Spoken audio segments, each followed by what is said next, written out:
예, 여러분, 계속해서 잘 있죠? 이 시간은 우리 개신교의 역사 두 번째 시간입니다. 우리가 개신교의 역사를 종교개혁과 더불어 시작하는데 이 종교개혁은 1500년대 그죠? 16세기부터 시작을 했습니다. 그러다 보니까 이 16세기 이전 중세와 또 중세 앞에 있는 이 초대교회를 잠깐 살펴볼 봐야 이 종교개혁을 제대로 이해할 수 있다 보니까 그죠. 이 초대교회와 중세교회 말 그대로 조감입니다. 새가 위에서 내려다 보듯이 그죠. 전체를 한번 짧게 조감하고 정리하도록 하겠습니다. 예, 먼저 초대교회사 그죠. 대략 6세기까지 그죠. 그 다음에 이제 중세교회사 7세기부터 시작한다라고 하지만 어떻게 보면 그 기점은 사실은 로마 제국의 그 멸망입니다. 476년이죠. 그죠? 그 전이 이제 초대교회사, 그 후가 중세교회사. 그래서 중세교회사가 거의 500년부터 1500년까지 거의 1000년, 중세 1000년이다. 이렇게 이야기하지 않습니까? 그죠?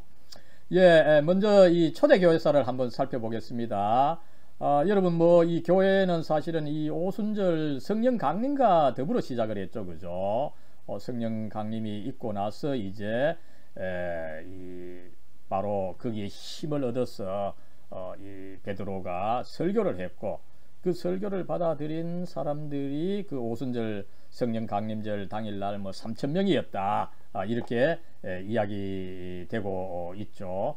이것은 그 사건을 이제 르네상스 화가 프라 안젤리코가 그린 그림입니다. 예, 그 다음에 이제 교회가 이렇게 그 성령을 받아서 나름대로 발전했지만 여러분 그 당시 이스라엘은 로마 제국의 지배 아래 있었습니다. 그죠? 근데 이 로마 제국은 이 그리스 로마 신화가 보여주는 것처럼 전형적으로 다 신입니다. 여러 신들이 많았죠. 그리고 황제도 이 신들 중에 하나였습니다. 그죠? 그런데 기독교가 오로지 그 예수 그리스도와 그의 아버지 되시는 이 하나님, 그죠? 이제 참신이다. 이렇게 주장을 하면서 또 그러니까 다른 신들은 참신이 아니다. 이러니까 로마 제국에서는 특별히 이 권력이 있는 이 로마 제국에서는 그 조그만한 기독교가 자기네들이 섬기고 있는 이 신들이 그죠? 또 더구나 생사 여탈권을 갖고 있던 황제가 신이고 신으로 모시고 있는데 그 황제는 신이 아니다 이러니까 이 권력이 있던 이 로마 제국의 관리들이 기독교를 간들 수가 없었던 거죠.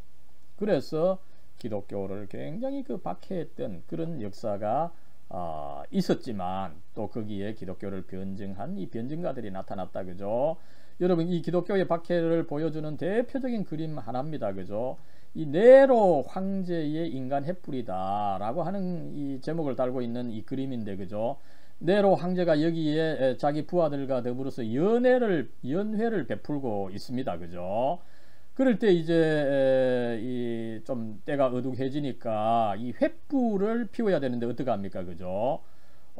여기 이제 집을 이렇게 동여 놓고 그 위에 사람을 이렇게 묶어 놓고 있죠. 그죠? 이 사람을 태우는 이 횃불입니다. 근데 이 사람이 누굽니까? 그죠? 기독교인입니다. 당시 네로는 학자들에 의하면 자기가 미쳐서 로마시에 불을 질러 놓고 불을 방화를 해 놓고 그 방화범이 오히려 기독교인이다. 이런 식으로 죄를 뒤집어 씌워서 기독교인을 이제 처형을 하는데 이렇게 가장 잔인한 식으로 해서 처형을 하고 그것을 보면서 즐기는 이런 참 인간으로서는 가장 잔인한 이 모습의 이 사실입니다만은 그만큼 어쨌든 이 기독교인이 박해를 받았다라고 하는 것을 우리가 알 수 있고요. 그죠? 그러나 기독교인들은 박해를 받으면서도 이 기독교를 변증했던 거죠. 그죠? 그래서 이 변증가로서 폴리갑이다, 저스틴 마터다 이런 여러 변증가들이 있습니다만 그 중에 또 한 유명한 분이 초대 교부 이 igna티우스입니다. 안디옥의 교부 igna티우스로 알려져 있죠. 이 유명한 그림입니다만 그죠. 이 로마 제국의 사람들이 기독교를 잔인하게 박해하다 보니까 그죠. 이 그 사자를 굶겨놨다가 그죠. 기독교인을 이제 그 사자굴에 집어넣어서 이 사자의 밥이 되게 하는 그런 참 악랄한 이 방법이었던 것입니다. 그죠? 그럴 때 어쨌든 이 igna티우스 감독이 그 굶주린 사자들에게 뜯기지만 얼굴을 보십시오. 그죠? 끝까지 이 신앙을 지키고 있는 신앙을 변증하는 이 신앙이 살아있는 것이다. 너희들이 내 몸은 죽일 수 있을지라도 내 영혼은 죽일 수 없다. 내 영혼은 하나님께 속한 것이다. 그렇게 해서 죽어가면서도 이 신앙을 변증했던 그 아름다운 모습을 그림으로 그린 것이죠. 그 다음에 이제 그렇게 이 기독교가 처음 뭐 거의 한 100년으로부터 200년 그죠? 200년간 한 300년 초기까지 4세기 초기까지 그렇게 엄청난 이 박해를 받았습니다. 그죠? 그럴 때 어떻게 보면은 뭐 이 기적 같은 일이 일어났는데 콘스탄티누스 대제가 기독교를 관용하는 정말 이 기적적인 사건이 일어났던 것입니다. 이 콘스탄티누스 대제죠.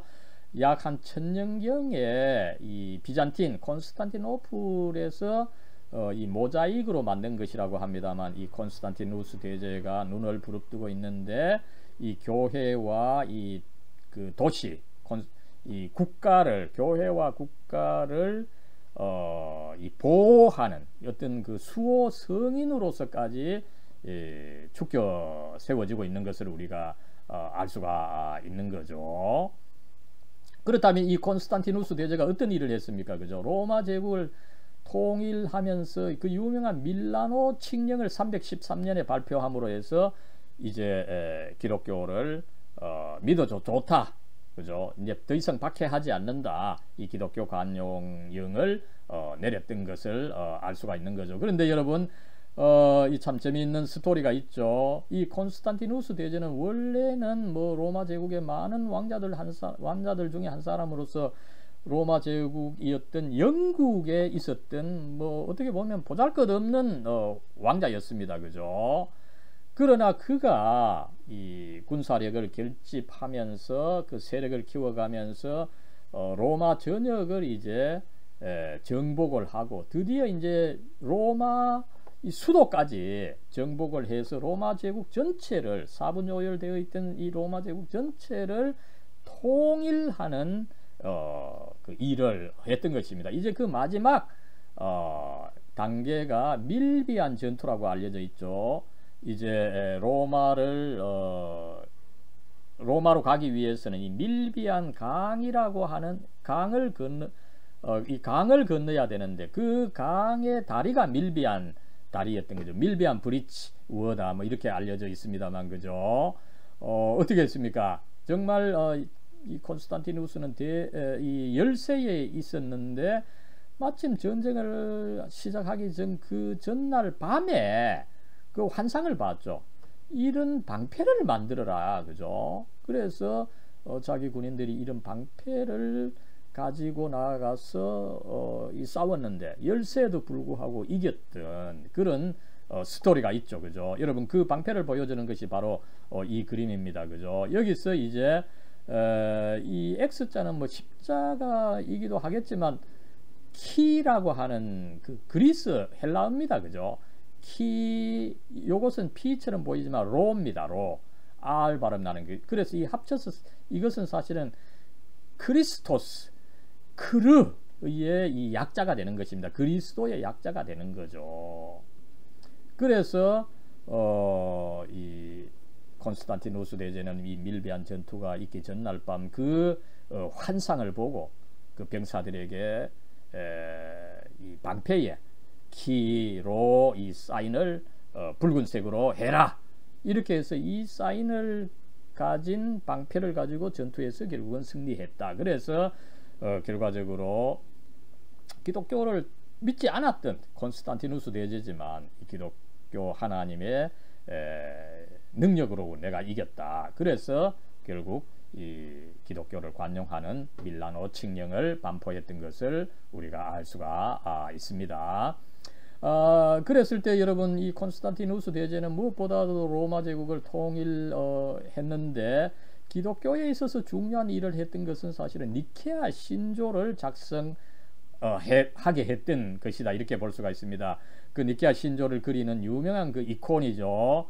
여기 보면은 이제 이 콘스탄티누스 대제가 오히려 중앙에 있고 그 옆에 이제 각 도시의 주교들이 이제 와서 니케아 신조를 작성하고 이것을 이제 추인하는 일을 했습니다만은 오히려 황제가 이 주교들을 거느리고 있는 모습을 보죠. 그만큼 이 황제가 중요한 일을 했다는 것을 이 그림이 보여주고 있는 것입니다. 그랬을 때 여러분 이 니케아 신조 우리가 참 이 중요한 것으로 어떻게 보면은 신조들 중에서 가장 중요하고 교회사에 있어서도 결정적인 역할을 했던 거죠. 여러분 이 325년 전까지만 하더라도 기독교가 어떻게 보면 크게 양분이 되어 있었습니다. 한 부류는 그리스도께서 그리스도께서 피조물보다는 가장 높으시지만 그러나 여전히 이 성부보다는 못한 분이다. 이것은 이제 그리스도가 성부에게 종속되어 있다고 해서 종속론입니다. 이 뭐 대표적인 주창자가 이 아리우스죠. 아리우스가 종속론을 주장하는 이 한 부류가 있었고 여기에 반대해서 아니다. 그리스도 역시 성부 하나님과 본질상 동일하다. 같은 동일 본질을 가지고 계신다. 그죠? 이 주장이 결국은 삼위일체파입니다. 그죠? 삼위일체파와 종속론파가 이제 양분으로 되어 있었는데 이것이 이제 제국의 통일에 배치가 된다. 이런 생각을 가지고 콘스탄티누스 대제가 그러면은 감독들 다, 이 주교들 다 모이시오. 이래 가지고 이 문제를 토론하고 통일안을 내십시오.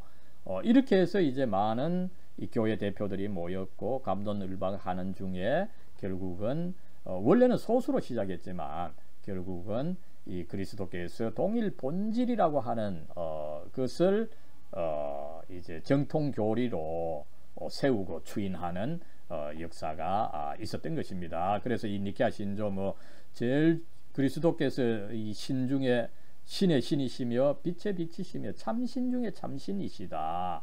그리고 성부와 동일 본질이시다. 호모 우지우스하다.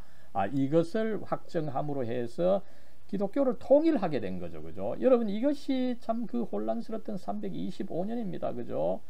그리고 이제 로마 제국이 멸망하면서 더 중세는 거의 700년간 이 혼란 속에 들어가는데 그죠? 기독교가 오히려 통일됨으로 해서 그 오랜 기간의 혼란기를 이겨낼 수 있게 해준 것이죠. 그래서 교리가 교회의 생존에 있어서 절대적으로 중요하다는 것을 이 니케아 신조가 잘 보여주고 있는 것을 우리가 살펴볼 수가 있습니다. 그러나 또 이렇게 좋은 일이 있었지만 그죠? 결국은 또 이 교회가 그 서로마와 동로마로 분열되는 그러면서 고전에 어쨌든 기독교가 이제 정식으로 국교화가 되었는데 이것이 이제 테오도시우스 대제, 테오도시우스 1세에 의해서 이루어진 것이다라고 하는 것을 우리가 한번 살펴볼 수가 있습니다. 아무쪼록 콘스탄티누스 대제로부터 약 이게 313년 경이었죠. 그리고 약 한 7, 80년 이 로마 제국이 통일되어 있다가 결국 395년에 이 로마 제국이 동쪽과 이 서쪽으로 분열되는 안타까운 사태가 일어났던 거죠. 그리고 이 동로마가 사실은 어떻게 보면 황제들이 있었기 때문에 왕권은 더 강한 그러나 문화적으로는 서쪽이 강한 이런 특색이 있었습니다만은 이 동로마를 일컬어서 비잔틴이다 이렇게 이야기를 하고 그 수도는 콘스탄티노플인데 여러분 요 지중해와 이 그 흑해를 연결하는 요것이죠. 여기에 이제 콘스탄티노플, 이게 결국은 1454년입니까? 이 결국은 이 동로마가 멸망하면서 그 오스만 트르크족에 의해서 멸망했죠. 그러면서 이 콘스탄티노플이 이스탄불이 되는, 참 이 기독교에 있어서 어떻게 보면 가장 비극적 사건 중에 하나가 생긴 것을 우리가 알 수가 있습니다. 그리고 이제 이 중세 교회사가 시작하는데, 그 시작은 이 서로마의 멸망이죠. 앞에서 말씀드렸던 것처럼 여러분 뭐 그 로마가 왜 멸망했느냐, 그죠? 결국은 이 북쪽에 있던 야만족들이 로마로 침입함에 의해서다, 이것을 알 수가 있고, 그 직접적인 원인은 뭡니까? 이 핵심적인 영토가 이 로마 이탈리아 본토와 이 사실은 크로아시아가 이 로마 제국의 주요한 이 영토였죠. 이것이 이제 이 동고트족이죠, 그죠? 오스트로고트, 동고트들이 이렇게 와서 침입했을 때 결국은 이 476년에 멸망을 했다, 이것을 우리가 알 수가 있습니다. 그런데 흥미로운 것은 어떻게 됩니까? 이 로마에서 이제 로마 제국, 그죠? 이 천년의 역사를 자랑하면서 역사상 가장 강력했던 이 제국으로 알려져 있죠, 그죠? 이 강력했던 제국의 정치와 행정이 이제 거의 무력하게 됐습니다, 그죠? 그랬을 때 그러면은 이 사람들이 정치와 이 행정이 없이 살아갈 수 있습니까? 아닙니다.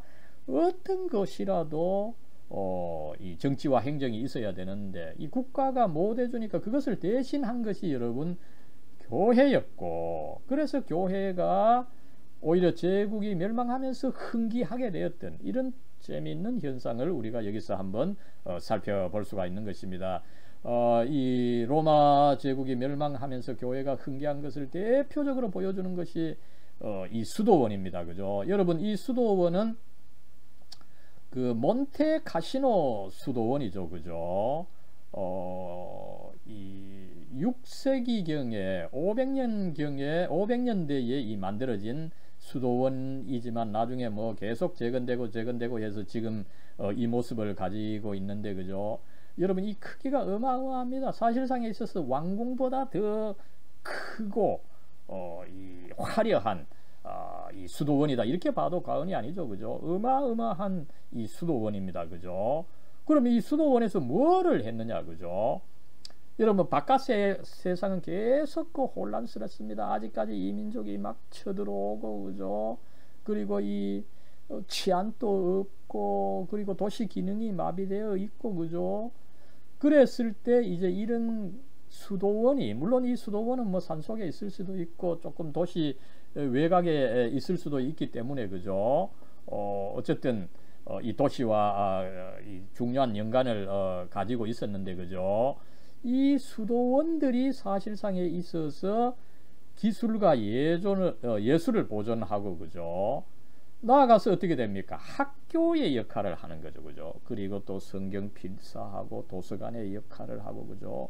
그 과거 그 그리스 로마의 그 훌륭한 책들을 이 도서관이 다 그 보존하는 도서관이 이 수도원에 있었던 거죠.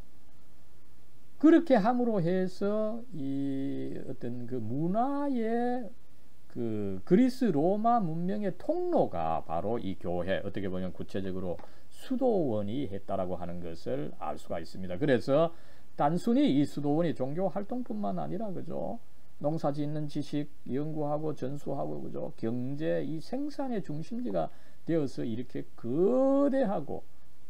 거대한 이 수도원이 되었는데, 이것은 어쨌든 로마 제국이 멸망하면서 그 이루어진 그 사회적 혼란, 그 틈에 오히려 교회가 흥기하는 모습을 보여준다라고 하는 것을 알 수가 있습니다. 여러분, 이 로마 제국이 멸망하면서 로마 교회가 이렇게 갑자기 발전하게 되었습니다, 그죠? 그러면서 로마 교회를 담당하고 있는 로마시의 주교가, 그 주교의 위상이 달라진 것을 우리가 생각할 수 있는 거죠. 여러분, 그 당시 6세기 7세기경에 그죠 여러분 그 지중해 연안에 많은 이 도시들이 있었죠. 그죠. 먼저 로마가 있었는가 하면은 이집트의 알렉산드리아, 이스라엘의 예루살렘, 그 다음에 그 위에 시리아의 안디옥, 그 다음에 무엇보다도 그 동로마의 수도인 콘스탄티노플이 있었습니다. 그죠. 그리고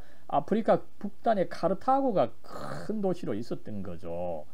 이렇게 이제 그 6세기 7세기경에는 서로 대립하면서 상부상조하는 이 대도시의 주교 한 7명의 주교들이 있었습니다. 비슷비슷했습니다. 그죠? 그런데 로마 제국이 멸망하면서 로마의 교회의 입지가 커지니까 로마의 주교의 입지가 또한 커진 거죠. 그래서 그 당시 교인들은 로마의 주교야말로 그 세상 모든 사람들 주교 위에 있는 그죠 다른 도시의 주교 위에 있는 주교다. 결국 교황이다. 이렇게 해서 이제 로마의 주교가 교황으로 승격되면서 이제 로마의 교회가 그 당시 이 유럽과 지중해의 교회를 지배하게 되는 이런 구조. 그래서 결국은 로마 교회가 가톨릭 교회로서 전 세계를 관장하게 되는 흐름이 이런 식으로 나타납니다만은 그 역사적 뿌리를 우리는 로마 제국의 멸망에서 찾아볼 수가 있는 것입니다. 그러면서 여러분 이제 이 중세가 로마 제국의 멸망과 더불어서 혼란기에 들어가다 보니까 그죠 왕들의 역할이 약하고 지방에 있는 영주들이 이제 권력을 잡게 된 거죠. 이것을 이제 이 봉건주의 문화다 이렇게 여러분들 잘 배워왔을 것입니다. 그죠? 이 그 왕권이 허약하게 되다 보니까 지방의 영주들이 강하게 되고 영주들은 이제 기사 계급을 또 채용을 해서 그죠 계약을 맺어서 그 영주와 자기 이제 그 장원이죠. 그죠? 장원을 이제 지배하게 하고 그죠. 거기에 이제 또 농사를 짓는 이 농노들을 고용을 해서 이렇게 해서 이제 장원 마을이 형성되고 이것이 이제 유럽 전역에 발전함으로 해서 이 중세 초기에는 이 봉건주의가 봉건 제도가 강하게 형성되었던 것을 알 수가 있습니다. 그랬을 때 여러분 이 뭐 봉건주의 사회는 뭐 삼신분제다 이렇게 알려져 있죠. 그죠? 그래서 먼저 이 영주가 있고요. 그죠? 영주가 그 땅을 가지고 있고 이 땅을 이제 경작하고 활용할 수 있도록 농노들이 있었는데 이 농노들과 이 장을 방어하기 위해서 기사가 고용되었던 거죠. 그죠? 그래서 영주, 기사, 이 농노로 이루어지는 이 삼신분제 피라미드로 이루어지는 중세 봉건 사회에 우리가 한번 확인할 수가 있는 것입니다. 여기서 우리는 그럼 이런 봉건제 사회에서 교회가 어떤 역할을 했느냐 이것을 한번 살펴봐야 되죠.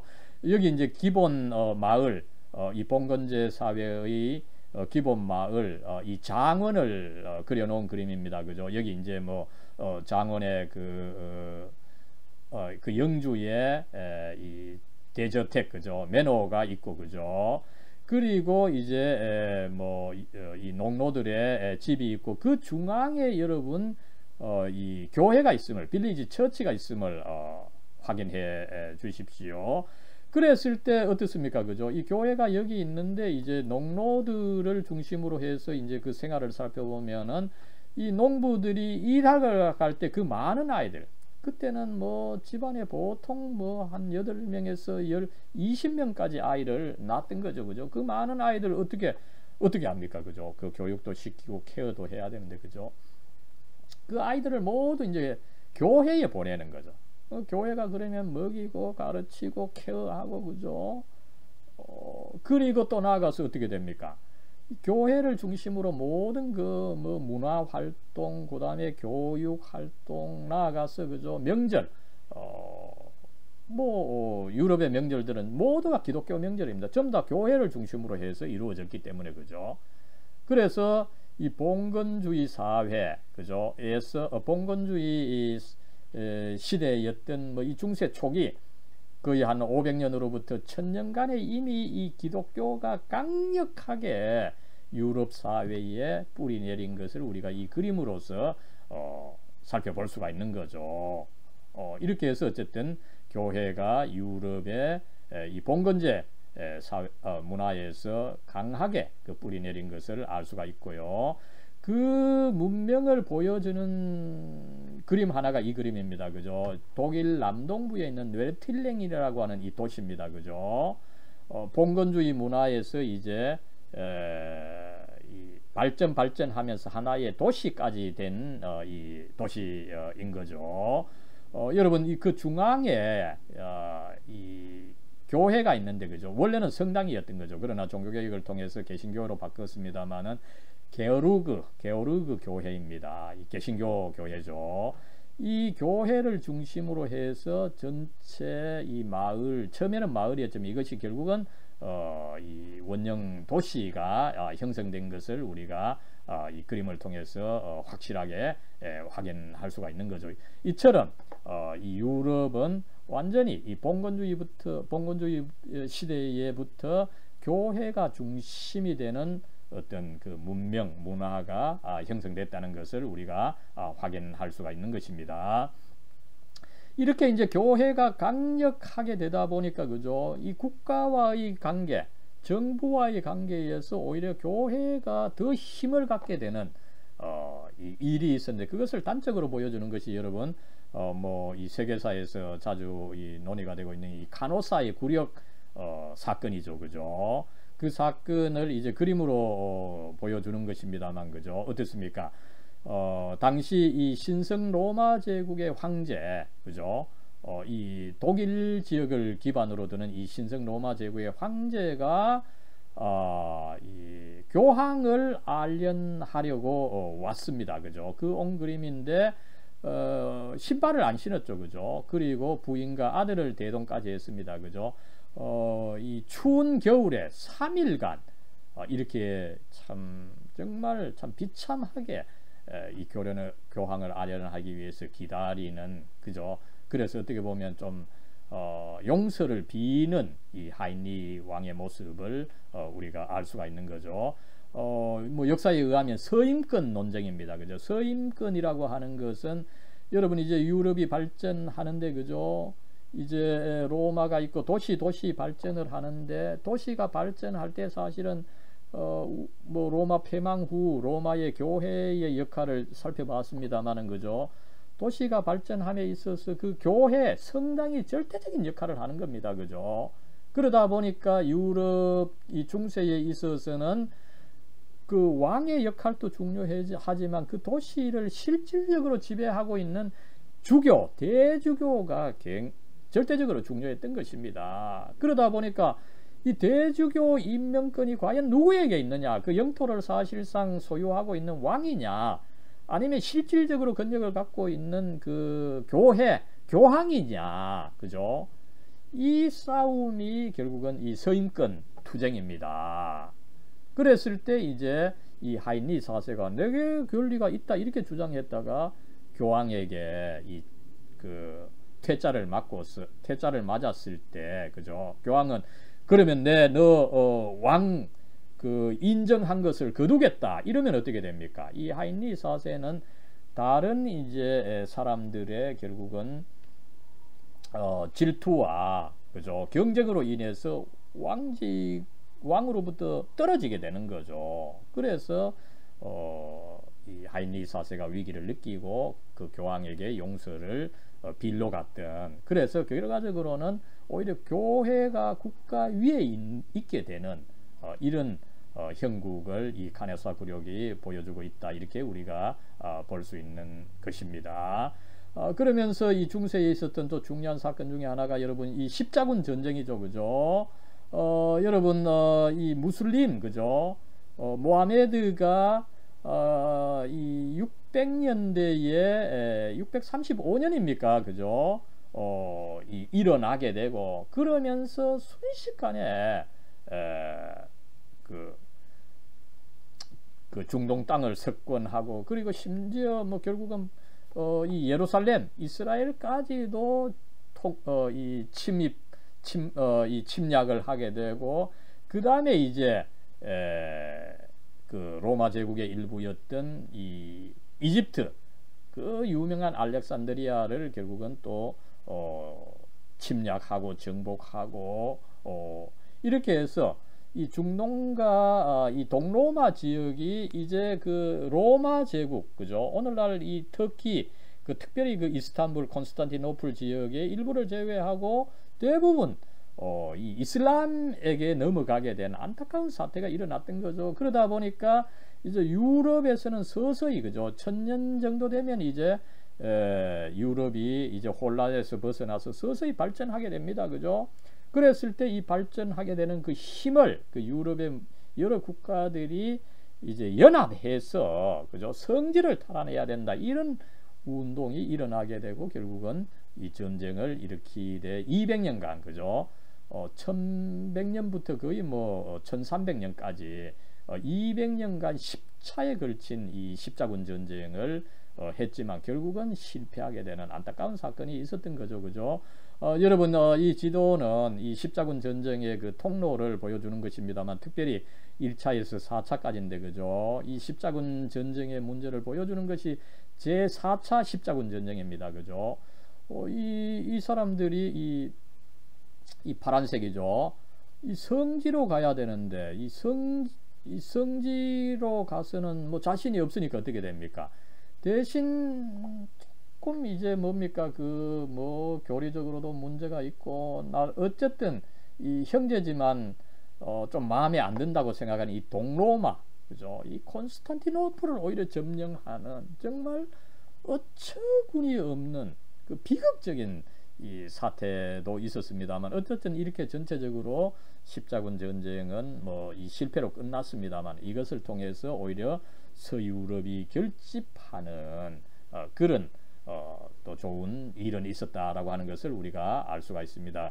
그 다음에 이제 우리가 이 중세를 이해함에 있어서 또한 중요한 것이 이 스페인 재정복 운동과 이 종교 재판, 그죠? 종교 재판만을 따로 이해해서는 안 되죠. 이 종교 재판을 이해할 때 스페인 이 재정복 운동, 리콘키스타 전쟁과 연결해서 우리가 이해할 필요가 있는 거죠. 여러분, 앞에서 이슬람 이야기를 했습니다만, 그죠? 이슬람이 이제 그 7세기, 7, 8세기에 흥기를 하면서, 그죠? 순식간에 이 중동 땅과 더불어서 특별히 이 아프리카 북단, 이 지중해 남단 전역을 이 석권하게 됩니다. 그죠? 그러면서 이 대서양과 지중해를 연결하고 있는 이 지브랄타 해역을 넘어서 이 이슬람들이 스페인을 공격을 하게 된 거죠. 그러면서 스페인을 이제 거의 한 9세기부터 야금야금 먹어가면서 1200년에는 거의 이 절반을 침입하게 된 것입니다. 그죠? 그러면서 특별히 이 남단이 그라나다, 그죠? 그 알함브라 궁전, 그 유명한 그 이슬람 궁전이 있는 이 알함브라 궁전이 있는 그라나다, 여기에 수도를 정하고 굉장히 이 발전했던 역사가 있습니다. 그죠? 그러다 보니까 나름대로 입지를 많이 잃게 된 이 스페인의 기독교도들, 그죠? 또 그나 용맹한 이 스페인 사람들, 그죠? 얼마나 이 저기에 불탔겠습니까? 그죠? 그래서 이 스페인을 이제 재정복해야 된다. 리콘키스타 운동을 벌이게 되고, 그래서 결국은 거의 800년에 이르는, 그죠? 긴 전쟁, 이 세계사에 있어서 가장 긴 전쟁이라고 알려져 있는 이 리콘키스타 전쟁을 벌였던 것입니다. 그리고 이것을 끝내는 것이 결국은 이 1492년인데, 그죠? 그 전에 어떤 일이 있었습니까? 여러분, 이 스페인은 사실은 여러 그 민족, 그 다른 문화가 이 공존하고 있는 땅이었던 거죠. 그죠? 그랬을 때 가장 동쪽에 있는 이 영역이 이제 아라곤인데, 그죠? 이 아라곤에 페르디난드 2세와 그 다음에 카스티유의 이사벨라 1세 여왕이 서로 결혼을 하게 됐습니다. 그래서 이 아라곤과 카스티유가 통일이 되면서 이 스페인이 강력한 힘을 얻게 된 거죠. 그래서 그 힘을 가지고 이 이슬람들 남단에 있는 이슬람들을 무찌르고 결국 1492년에 마지막 이 알람브라 궁전이 있던 그라나다를 지배함으로 해서 이 스페인을 다시 재탈환하는 위대한 역사를 이루었던 것을 알 수가 있습니다. 그랬을 때 여러분 이 재정복하면서 이 스페인의 모든 이 기독교인들이 그죠 엄청나게 이 단결을 했던 것입니다. 그죠? 엄청난 구심력을 가지게 된 거죠. 그런데 물리적으로 어떻습니까? 그죠? 이 구심력이 크면 또한 이 원심력이 또 크게 되어 있는 거죠. 어떤 일이 있었습니까? 여러분 이 스페인 땅에서 이슬람 교도들이 이미 수세기간 있었습니다. 그죠? 그리고 이 이슬람 세력을 따라왔던 또 한 그룹이 유대인입니다. 여러분.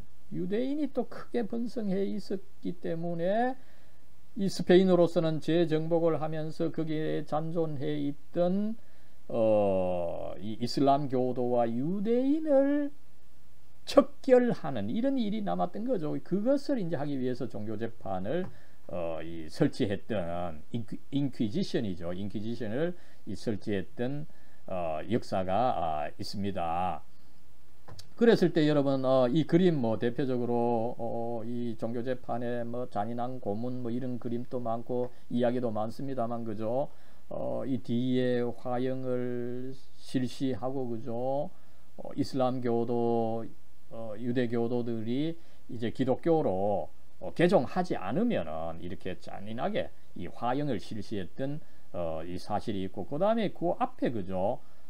이제 죄를 이제 각인시키고 그죠. 죄인으로 이제 판결함에 있어서 활동한 사람이 여기 이제 보면은 이 신부죠. 그죠. 신부가 높게 십자가를 들고 너는 죄인이다. 이렇게 하고 그 다음에 또 뒤에 보면은 여기는 모자를 썼는데 어떻게 보면은 추기경 아니면 주교죠. 그죠. 또 이 죄인으로 확정하는 뭐 그림입니다만 그죠. 어쨌든 그리고 뒤에 군중이 또 좋아하는 거죠. 이 희생양을 만들어 가지고 또 희생시키고 이런 어떤 전체적인 어떤 그 문화가 있었음을 이 그림이 잘 보여주고 있습니다. 이제 여러분 이제 이렇게 한편으로 참 이 유럽이 십자군 전쟁 다른 한편으로 또 종교 재판 이런 어려운 일이 있었습니다만은 그러면서 이제 유럽이 서서히 이제 12세기가 되면은 그죠. 이 흥기를 하게 되는데 그 흥기의 가장 그 중요한 부분을 보여주는 것이 이 스콜라주의입니다. 그죠? 이 스콜라는 학교라는 말이죠. 이 라틴어에서 스콜라가 학교인데 학교 대학이 이제 번성하게 된다. 그죠? 그것을 이 스콜라주의라고 하는 것을 우리가 알 수가 있는 거죠. 여러분, 이 중세 이 14세기에 그려진 그림이라고 합니다만, 그죠? 이 강의실에서 교수가 이제 강의하고 학생들이 강의를 듣는 모습입니다. 그죠? 뭐 그때나 지금이나 그 강의 중에 이 자는 사람이 있습니다만, 학생이 있습니다만, 그죠? 비슷한 것을 보여주는데 이때는 강의가 뭔고 하면 여러분 이때는 사실은 참 이 문서가 글이 참 없던 시대입니다. 그죠? 그랬을 때 교수는 이제 성경도 학생들은 가질 수가 없었던 거죠. 교수가 이제 성경을 필사하고 성경에 그 각주를 달아 놓은 것을 이제 읽습니다. 읽는 것을 이제 렉처다. 강의인 거죠. 오늘날 강의는 여러분들 뭐 주로 이제 교수가 설명하는 것이 강의라고 알고 있습니다만 원래는 그저 그 원전을 읽고 간단한 각주를 붙이는 것이 사실은 렉처 이 강의였던 것입니다. 그죠? 그것을 한번 볼 수가 있고 그런데 이제 그 역사를 잠깐 살펴보면 원래는 성당에 뭐 수도원이나 성당의 부속 학교들이 나름대로 교육을 조금씩 시키고 있었던 거죠. 그러다가 이제 중요한 것이 여러분 중세의 그 이 보편적인 언어는 우리 한국 조선 시대에 한문을 사용했던 것처럼 그죠. 라틴어였습니다. 라틴어 교육이 굉장히 중요했는데 라틴어는 여러분 이 성수 격의 변화가 굉장히 엄밀해 가지고 그죠. 외울 것이 많은 것입니다. 그러다 보니까 이 교육을 라틴어 교육으로부터 시작을 했는데, 그죠? 초등학교 때는 일단 라틴어 문법을 배워야 되는 거죠. 이런 것이 이제 서서히 발전하면서 이 12세기 이후에는 이제 본격적인 이제 강의가 이루어지는 대학이, 그죠? 라틴어 문법 학교에서 발전을 해서 대학으로 이제 발전하는 이 흐름이 있었고, 그죠?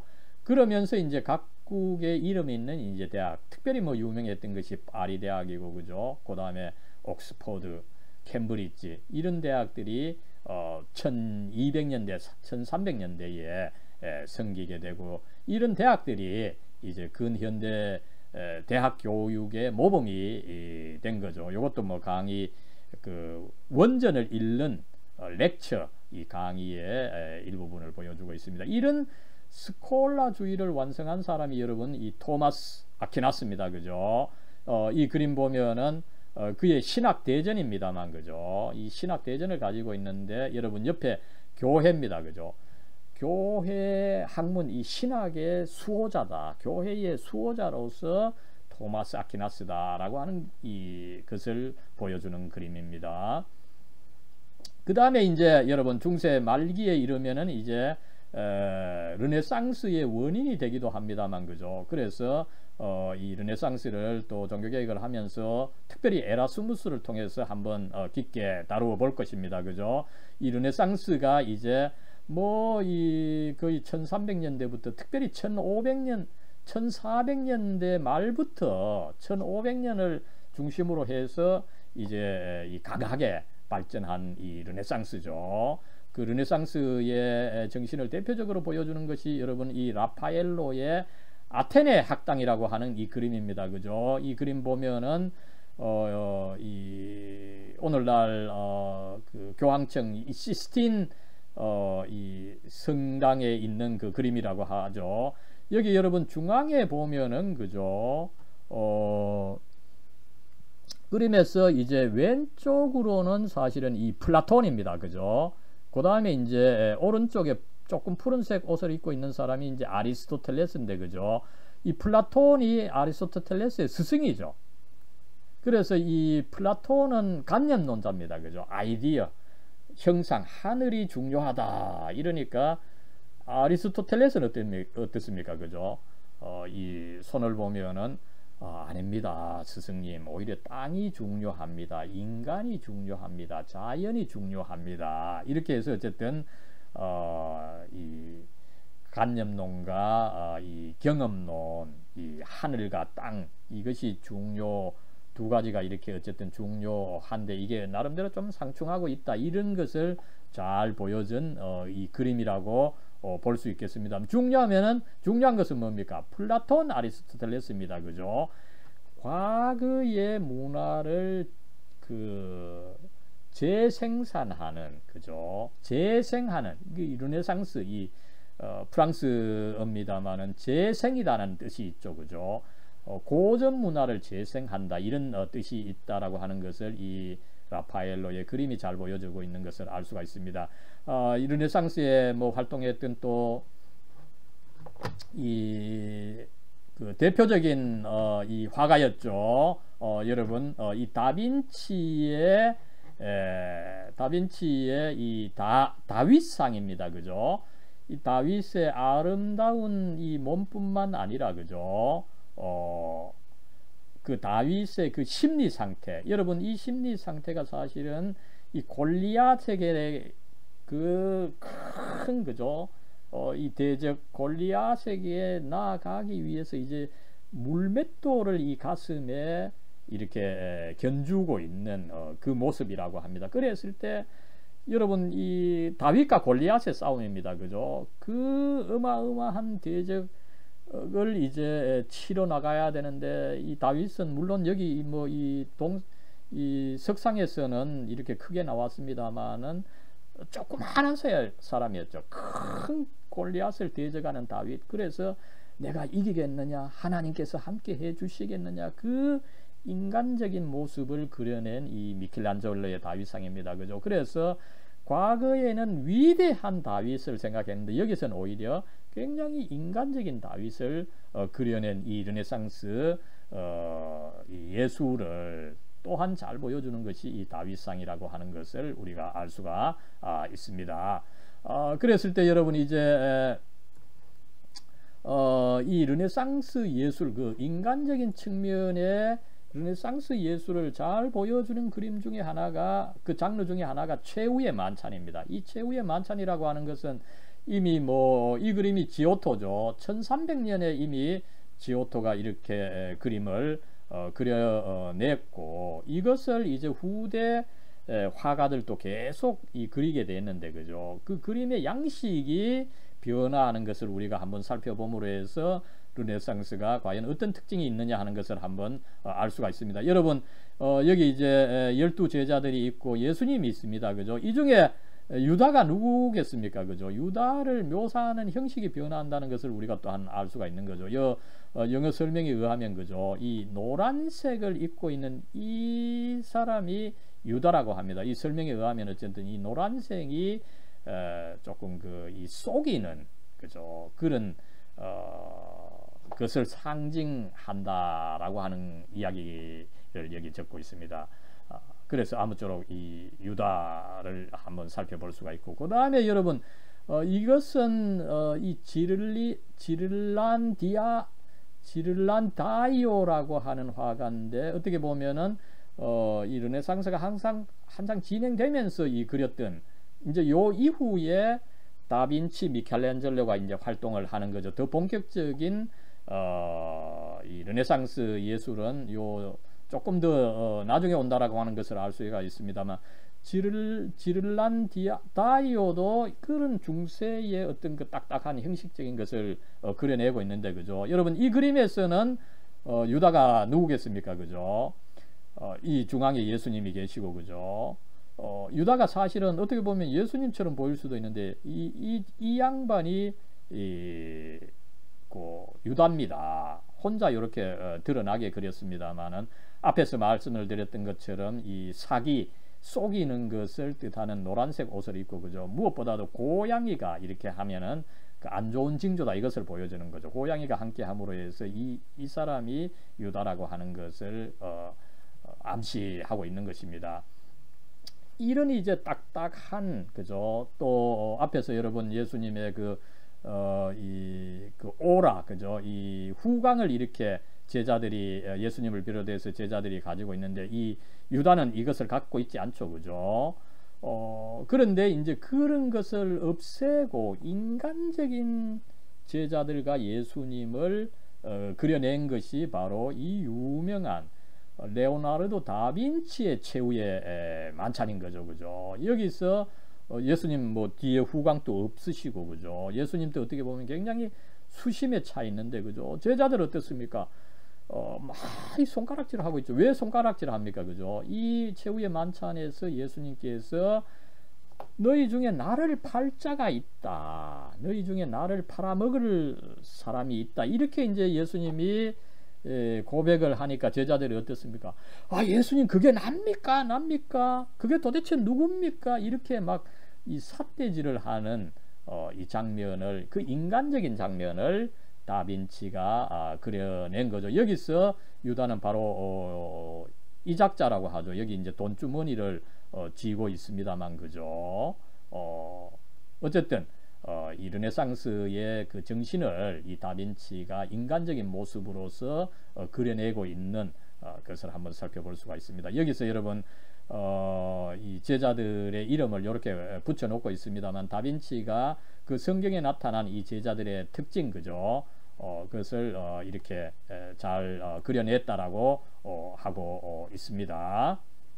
예, 여러분, 이제 이런 르네상스의 정신을, 그런 인간적인 면모, 어떤 그 신적인 것을 강조하기보다 인간적인 것을 강조하는 것이 오히려 북유럽에서 더 깊게 드러난 것을 알 수가 있는 거죠. 이 그림은 여러분 북유럽 이 플란더스에 뭐 게다 그런 뭐 동화도 있습니다만, 그죠? 이 네덜란드 지방입니다.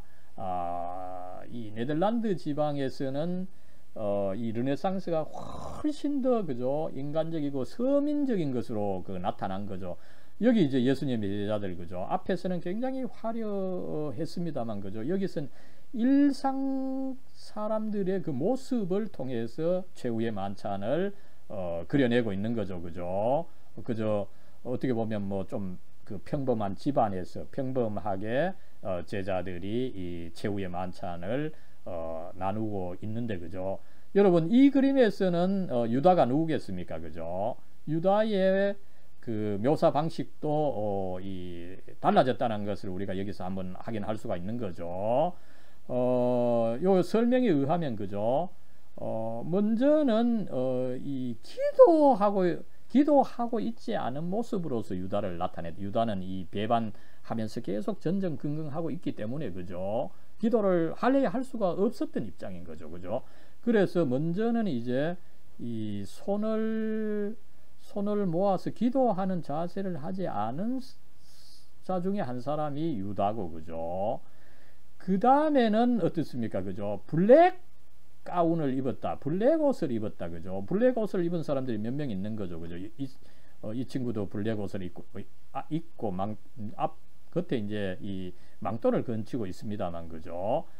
그랬을 때 어떻습니까? 여기 설명에 의하면 그의 이제 이 겉옷이 이제 떨어지게 돼 있다는 거죠. 겉옷을 이제 추스르고 있다는 거죠. 기도하지 않고 자기의 몸을 계속 보면서 그죠. 자기를 의식하면서 다른 사람들은 편안하게 기도하는데 유다는 검은색 옷을 입고 기도하지 않으면서 자기 옷을 추스르고 있는 바로 이 양반이 유다다. 그죠. 유다를 앞에서는 뭐 노란색이다. 그 다음에 고양이를 제시해서 그죠. 아니면 뭐 돈주머니를 제시했는데 이 북유럽에 와서는 굉장히 그 인간적인 모습으로 또 그 본질 그죠. 다른 제자들은 기도하는데 이 유다는 검은색을 입고 또 기도하지 않음으로써 해서 오히려 그의 그 본성을 드러냈다. 하나님에게 신경 쓰기보다는 자기 자신의 매무새에 신경 쓰는 자가 바로 유다다. 이런 식으로 해서 어쨌든 그 인간적인 측면을 잘 드러낸 것을 우리가 알 수가 있습니다. 여러분 아무쪼록 이렇게 해서 우리가 지금까지 그 르네상스의 그 발전 단계도 살펴봤습니다만은 이 종교개혁 이전에 있었던 이 초대교회, 중세교회를 한번 조감해 봤습니다. 여러분 이 경청해 주셔서 감사합니다.